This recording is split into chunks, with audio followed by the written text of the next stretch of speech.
everyone, Psycho Sorcerer here, and today I wanted to talk to you about what I've been up to lately with evocation. Now I know for some of you you're thinking, oh god, another evocation video. Some of my viewers out there aren't as keen on the evocation topic as others, and then for others of you out there you're probably like, yes, more on evocation. This may be the last video talking about it for a while. I keep saying that on about almost every one of the videos that I've been doing, but the topic just seems to keep coming up for one reason or another. Now, some of you may have noticed that it's been a while since I've done a Get to Know a Deity video. I used to do them about once a month, and then they slowed down a little bit, and now they seem to have almost all but gone away. That's actually related to this topic in a way, because every time I do a Get to Know a Deity video, I evoke the entity first, get some information, then do my research, and then evoke the entity again to make sure everything is right.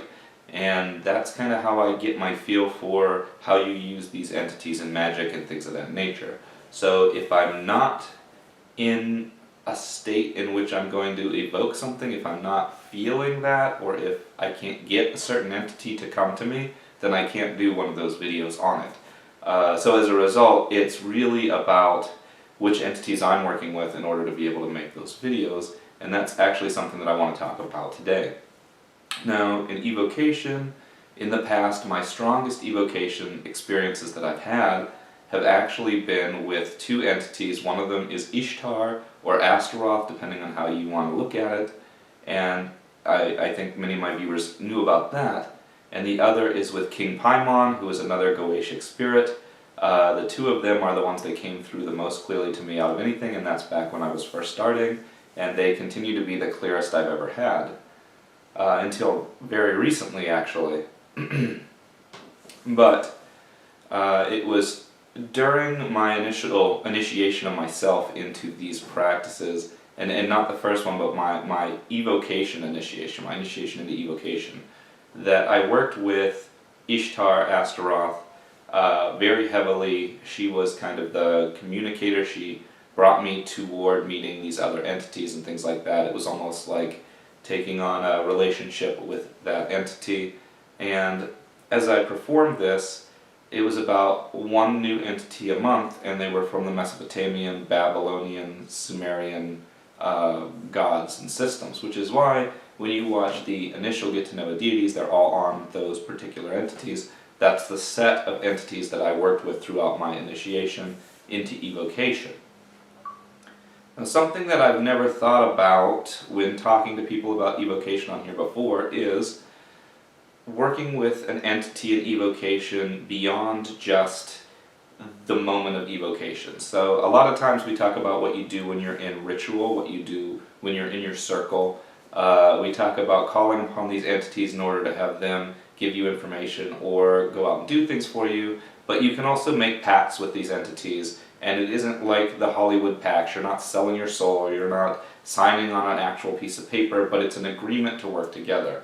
And so during my initiation, it wasn't just about doing a single evocation, getting to know that deity a little bit, and then letting go. It was about spending a month with that deity, where with every daily ritual, I may at the very least feel the presence of that entity or the energy of that entity. It was about evoking, invoking. It was about going through tests in life that matched up directly with those entities. And that's part of why I'm a big believer in evocation, is because I was tested every month for sure, and in a very different way each time, and in a way that directly aligned with the deity I was working with. It was quite interesting, and I'm sorry that I can't go into too many details around it, but it's my own personal life and I really don't want to get into that. But, point being, this is what sold to me that evocation worked. Now, I never had really made a decision as to whether the evocation was psychological or supernatural at that time. I have the understanding that this could all be a method for affecting your own mind, speaking to phantasm creations of your own imaginings, but it could also be reaching out to real entities. And what I've eventually come toward believing is that it's a little of both. That has moved even further towards a new theory that I'm in right now, but we'll get into that in a moment as well. But I feel like this is important, this backstory here is important to what I'm about to go into. So, in those days, I had a stronger connection, I felt like, to magic in general than I have in the past few months. I felt pretty constantly different emotional feelings that would warn me when things were coming, different understandings of what people were going to do, the ability to tell almost what people were thinking at times. It was a little bit strange. It was definitely that feeling as if, wow, I'm really getting into something that works, and it was as if being coached by these entities and the like, but I never really understood why. I finished that initiation and came out of it feeling, pretty proud of myself, pretty good, and it was with that completion that I felt that I could finally start teaching people the different magical techniques that I had learned and things like that, using, of course, books and references to back up what I had worked on. And that's where this site came into play. But over the time where I've been using this site, I've found that some of that has started to fall off, that though my magic still works, though my evocations still work in the moment, I haven't had that fully magical feeling that you get day to day. I've tried, now I'm doing some exercise routines to help kind of get more involved in the world around me, but that's doing a little bit, but not getting me there. But recently I've tried some new evocation techniques that have started to pull all that together for me, and it's given me a light bulb as to why I used to have this feeling and how I'm starting to get it again. Many people out there have reached out to me and said they've had some trouble reaching out to certain entities that they were able to reach out to before, and I think that maybe you're going through what I was going through. So, where am I going with all of this? Recently, after the evocation of Tiamat, I had sort of a pullback away from evocation for a while. That was a very strong one. It had a lot of effect on me, and though I started going into videos talking about how evocation works, I stopped doing a lot of evocation at that time. I kind of pulled away. That one kind of affected me in a strange way. It also pulled me even deeper into this thing that I haven't been able to let go of in my mind, which is, what are entities? What are they really? And one of the things that I haven't understood until now is this concept that the entities are both within us and outside of us. Now, the reason I'm marking this video as a candid discussion is because I don't feel like going into the whole, it could be psychological, it could be spiritual thing that I always go into. We're just talking off the cuff here about my experiences.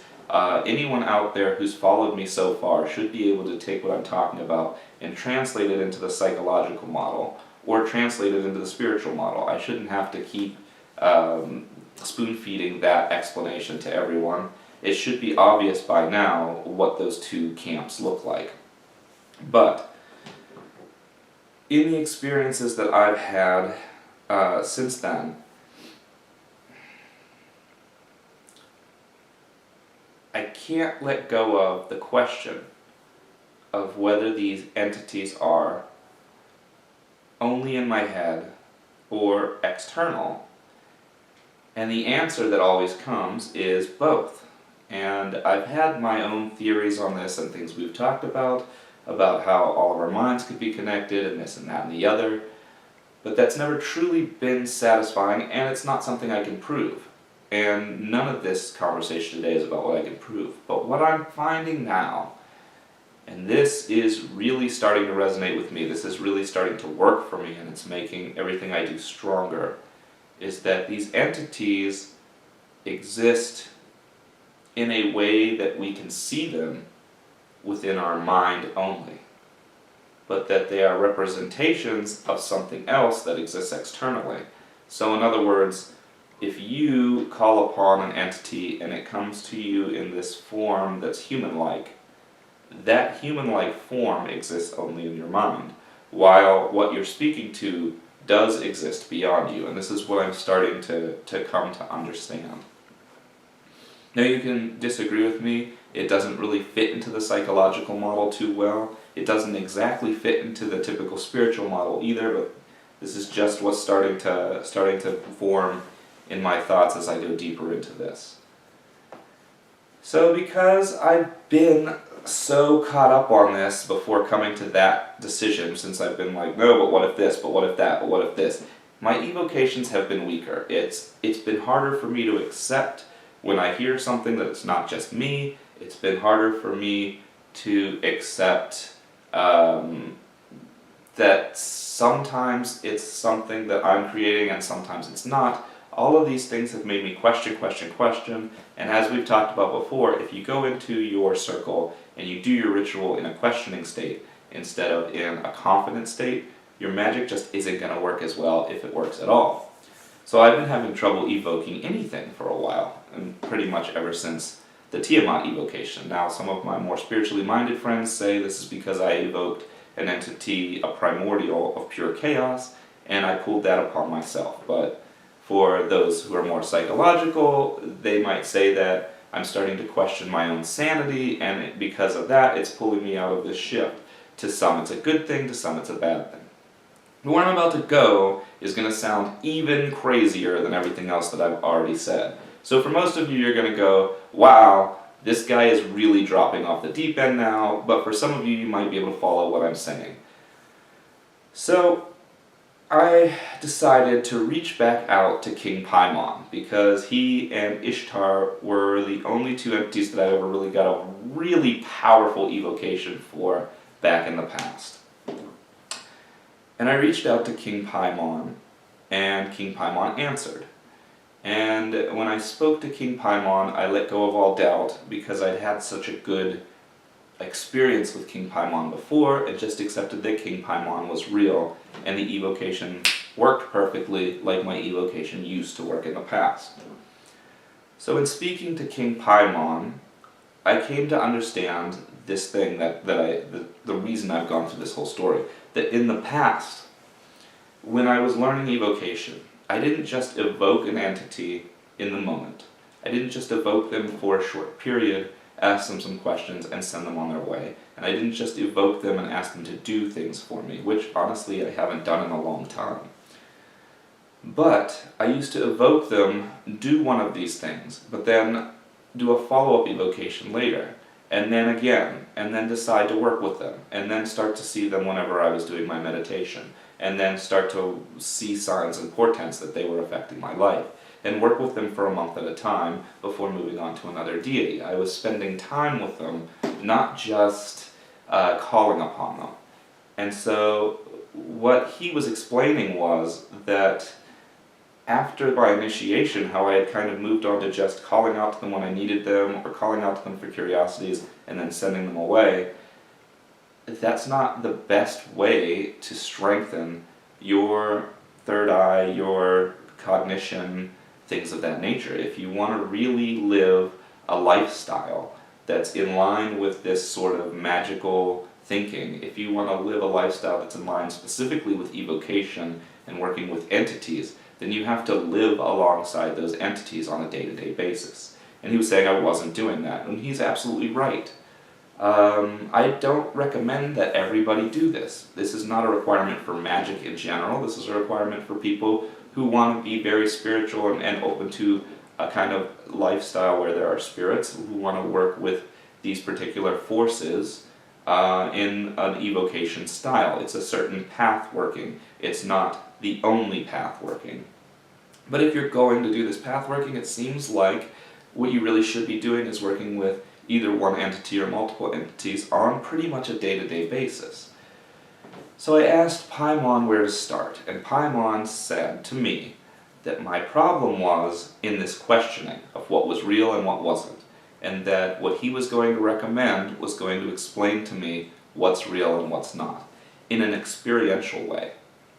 And so, Paimon suggested the following, and this is what I've been doing now.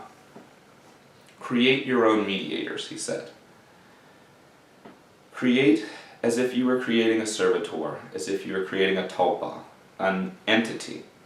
Give it an image, give it a look that you like, give it a name, give it a personality, and allow it to be created within your mind.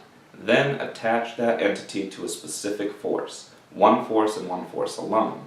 And when you speak to that entity, understand that that entity is a mediator for that force. that you are in actuality speaking to that force, not the entity in front of you, but that by speaking to something that your brain perceives as a personification, you are able to talk to things that have no ears. You are able to speak to these forces that are just energy out in the world. And this got me thinking. So conceptually, from what he's trying to say, the gods, the deities, as people would call on them, they've always been linked to forces. For example, Aphrodite is the goddess of love. You don't simply have an entity called Aphrodite with no other titles or values to it. Specifically, Aphrodite is a goddess of some particular force. And this is true across the board for almost any one of these entities you meet. Even demons have certain elements that they represent. Every entity that you speak to has a representation of something within them. But I've always thought of it the wrong way. I've thought of it as if this entity is more aligned with that force or has that force within them. In fact, it's that you are speaking to that force directly. You're calling out to whatever force they represent, but they are the representative. And this is where it starts to get weird. The individual you're speaking to is in your mind. The force you're talking to is real. You could create any entity you want in your mind to speak to. As long as you're tying it to a real force, you'll be speaking through them to that force. It's allowing your subconscious and conscious to work together to speak to something that your conscious can grasp onto, a personified image, so that your subconscious can do the actual work of sending what you want to that energy field. That's what I'm starting to believe. Now I know that sounds woo-woo and crazy, but I swear to you that since I've started trying this out, everything's been working so much stronger, so much faster, so much better. So what Paimon, King Paimon said to me is, make 3 of these entities. Create 3 of your own design. Choose 3 forces that you want to work with. 3 that you're going to work with for the next few months, and you'll work only with those forces whenever you're working evocation. Create a moderator, mediator, intermediary, whatever you want to call it, for each of the 3 forces. Create them like you would a servitor, create them like you would a tulpa, give them personalities, give them names, attach them specifically to that force and only that force. You're going to create a god of this, a god of that, and a god of this. And you're going to speak to them instead of evoking anything else, and you're going to work through them whenever you want to work with those forces. And that's what he told me to do, and that's exactly what I did do. So I've created my 3, and I've been working with them, and it's been working phenomenally. Now this has caused a couple of issues. One issue is, I don't feel comfortable evoking anything else right now. Because I'm in this test stage of working with these things that I've purely created to see if it works as well or better than working with a pre-established entity, I don't want to start throwing other entities into the mix. The reason that that affects this channel is because I can't make another Get to Know a Deity until I'm done with this process, with this test. The other thing that this has done is it's really kind of blown my mind to the idea that all of the entities I've worked with all along have been this way anyway, that they've always been creations of my own mind as mediaries to talk to forces. In the past, if I've ever tried to evoke something that wasn't tied to some kind of force, or didn't have some kind of title, like the god of this, god of that, or didn't have some kind of a recorded history as to what sort of energy it could harness for you, the evocations didn't work. They only ever work when the entity is somehow tied to an external force. This kind of pulls me away from the idea that it's only in my head, because if it's only in my head, absolutely anything I imagine should work. At the same time, this is leading me to the idea that when we speak to something, we create it in that moment, that though the force behind it always has existed and always will exist, and that force is what we're working with in reality, the entity that we see, that we speak with, that we get to know, that we almost get a personal relationship with, is not real. That entity is a blending of our own personality with the pureness of that force to form something new. It is, in all regards, a servitor to us, And this is also why to some people, different deities look different, because you're creating your own vessel for that energy to inhabit. That's a combination of your energy and the energy you're calling upon. Now all of this is speculation. I'm in the midst of testing this out. I've only been doing it a few weeks, but it's really kind of explained a few things to me that seem to be working really well. And what I've found is, if I call upon one of these entities and speak to them and ask them for something, it comes to pass just as readily, if not quicker, than if I do it through the traditional evocations of the past. I've also found that if I speak to these entities and ask them questions, I get back things that I never would have thought of myself, the exact same way as has always happened in the evocations of older beings. So this is making me really, really fall into the idea that one of two things is right. Either what I'm starting to think now is absolutely correct, and these entities are psychological manifestations that are linked to something real, which is the Force, and we use them to speak to that particular force, or it's all psychological, as some of you believe, and there isn't anything outside of ourself, and it's all changing the self psychologically, but this is proof of it. In other words, the fact that I can create these things on my own without going to any other source about it, and then still get as good, or if not better results, proves that this is the same process I've been using all along, whether it means that I've been just talking to myself and doing sort of a hypnotic exercise to change my own brain, or whether it means that I'm talking to an external force through a mediator, as I'm starting to believe. This has always been what evocation is. At least this is what I'm starting to feel. So I don't know if any of this is right. I know it's going to rub some people the wrong way. It doesn't fall into what a lot of people believe, but it really has been working for me. I don't necessarily recommend that you do this. Just as with evocation in general, it's not necessarily recommended that you do it unless you're ready. If you feel a strong desire to do it, then try it. But don't push yourself into this. It's not a requirement. It's not a requirement for magic. Evocation in general is not a requirement for magic. This sort of evocation is right on that borderline of psychotic, and I know that.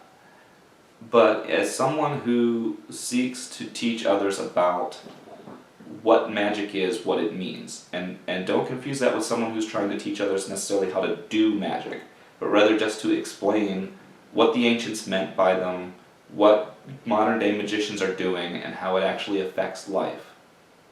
I have to delve into these things. I have to go skirt the edge of the line of sanity if I really want to test these things. So if it's something you don't feel comfortable doing, then just live vicariously through me. See how it affects me in the few days and weeks ahead.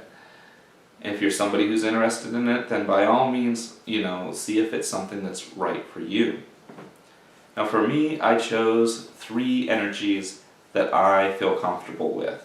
And actually the way that King Paimon had explained it was to choose 3, and then if I liked it, once I felt like I had mastered a relationship with any one of the 3, I could create a 4th, etc.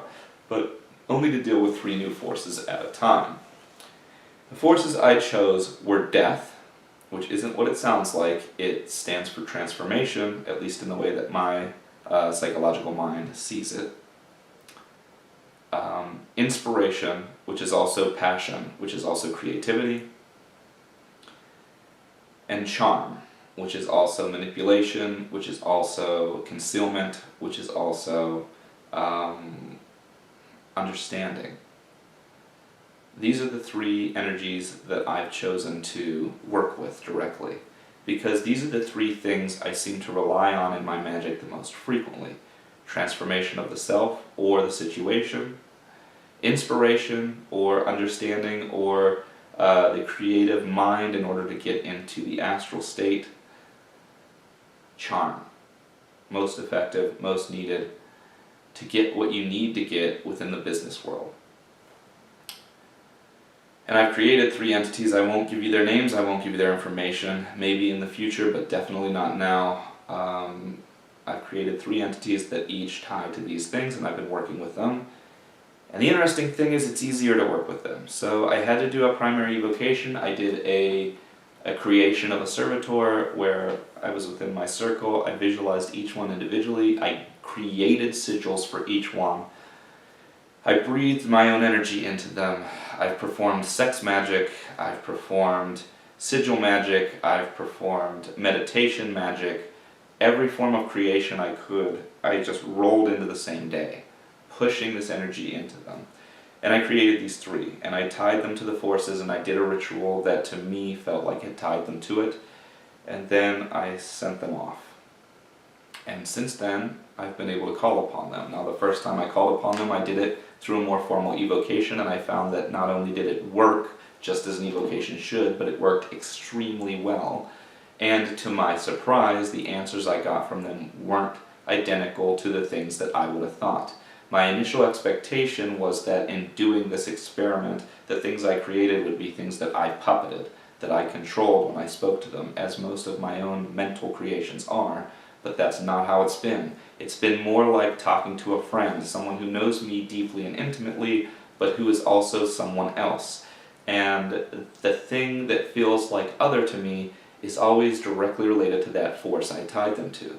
So I really truly feel like I'm speaking to the force itself, whichever force that is. In these cases, the force of death, the force of inspiration, or the force of charm. And the answers I get are related to things that that force would tell me, but they're not what I would think that force would tell me. They're just things that make me go, oh man, really? And when I try them out, they work. So, the first day I evoked them, the next day I simply did my normal routine meditations, and as I did, they came to me on their own. This was like back when I had worked with entities in the past. And this is where I started to realize what Paimon, King Paimon, had been saying to me. I haven't been living that life where I'm constantly aware of my spiritual environment. I have done it in the past. I have done it in spurts, but in the process of spending time with family, spending time creating this YouTube channel, spending time specifically evoking a new deity every month just to get to know the deities, etc., I've fallen away from experiencing those entities which come to me and moved directly towards my directed moment to moment at this particular ritual evocations, and this is pulling me back out of that. So if nothing else, the positive of this is it's pulling me back into a more spiritual point within the world. And it's also showing me a lot about how evocation really works. Could I be a crazy person? Yes. Do I suggest everyone try this along with me? No. I am stepping into a territory that I've never read about. I'm stepping into a territory that I was guided to by an entity, which now, according to this new theory, works exactly as these entities I've been speaking to, so very well could just be a delusion of my own mind, but I don't believe that. So if you're someone who is strong in this, who's been doing magic and evocation for years, and who feels like this really sounds like something you're interested in trying out, then by all means do so. If you're new, don't try this. This is a new form of evocation, a new thing I'm trying. As I was saying, the next day I started to see these light orbs like I do sometimes, but a little bit more frequently. And I noticed that at times there were 3, and this interested me. It was as if it was a sign that they were trying to speak to me. I found that if I quieted, then I would start to see them in my mind's eye as the personifications, and I'd be able to speak to them as clearly as if I was doing an evocation. But I had done no meditation, I had done no work toward it, I had simply had them start to appear to me. I also find that if I start thinking about them a lot, I can just turn and have them appear to me. I'm still in control of this. I can basically shut that thought process down and go into whatever I have to do. For example, if I'm in a crowded area, I can ignore it and it will go away. It's like telling them, hey, I'm busy right now, leave me alone, and they'll come back later. But it definitely feels like these entities can come and go as they please. These entities show up when they feel there's something worth telling me, or whenever I feel a need to work with that particular energy. And it isn't necessarily when I think to call upon that entity, but even if I think of something that would be creative, or something that would cause transformation, or something that I need to manipulate a situation around. The entity just shows up to help me with it. It's very strange, it's stronger, it's more vivid than the previous evocations I've done. It could be a sign I'm mentally cracking, I don't think so. It's what's going on right now. So, I don't know if any of you guys have any experience with anything like this, but I felt it was worth sharing, not because I want people to see, ooh, what I'm up to or anything like that, but because of the implications of this process. Because if this is right, it changes the understanding of evocation in general for a lot of people. And I feel like even if what I'm doing isn't what I think I'm doing, it still speaks towards the truth of what evocation is. It still gives you a window into what works and what doesn't work. And as always, this channel is about communication, conversation. So thank you for listening to my rambling on this. I don't know if it made any sense to anyone. I hope it did. There won't be any get to know deities for a while, but now you know why. And next week I'll go back to some kind of a lecture or theory or something like that. But I just had to get this out there. I had to get this said so that people know what I'm in. Thanks, and safe travels. Thanks for watching. If you liked what you saw, please consider giving this video a thumbs up and sharing it on social media. If you'd like to stay updated with my latest videos, please click subscribe. If you have a comment or question, please feel free to leave it below or on my Facebook page. And if you'd like to see some of my previous work, check out Psycho Sorcerer channel on YouTube.